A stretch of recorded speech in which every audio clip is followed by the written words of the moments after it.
సూర్యాపేట జిల్లాలో గంజాయి రవాణా చేస్తున్న ముఠాను కోదాడ పోలీసులు అరెస్ట్ చేశారు. 60 లక్షల రూపాయలు విలువ చేసే 100 కేజీల గంజాయిని స్వాధీనం చేసుకుని నిందితులను రిమాండ్కు తరలించారు. సెప్టెంబర్ 23న రోడ్డు పక్కన గంజాయి పట్టుబడ్డంతో పోలీసులు దర్యాప్తు ప్రారంభించారు. ఈ క్రమంలోనే కట్టకొమ్మగూడెం చెక్పోస్ట్ దగ్గర ఒకరు అనుమానాస్పదంగా కనిపించడంతో అదుపులోకి తీసుకుని విచారించారు. నిందితుడు నేరం ఒప్పుకోవడంతో ముగ్గురిని అరెస్ట్ చేసినట్లు ఎస్పీ నరసింహ చెప్పారు.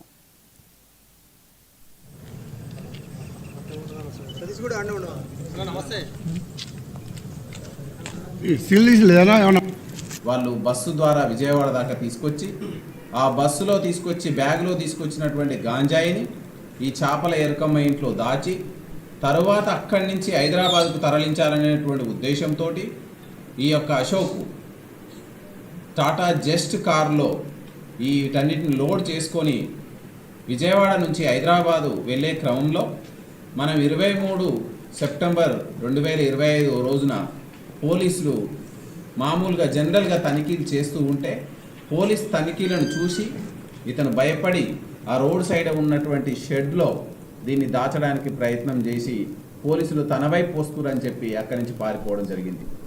ఈ విధంగా వాళ్ళు వేసుకొని ఎక్కువ డబ్బులు సంపాదించుకునేటువంటి ప్లాన్ భంగమైంది.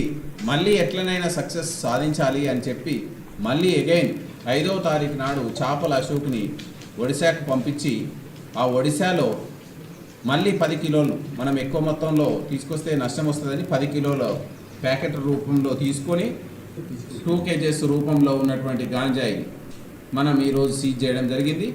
వీళ్ళ ఆధీనంలో ఈ యొక్క అఫెన్స్కు వాడినటువంటి సెల్ ఫోన్లని అఫెన్స్కు వాడినటువంటి వెహికల్స్ని కూడా మనం సీజ్ చేసి మనం ఈరోజు జ్యుడిషియల్ కస్టడీకి పంపడం.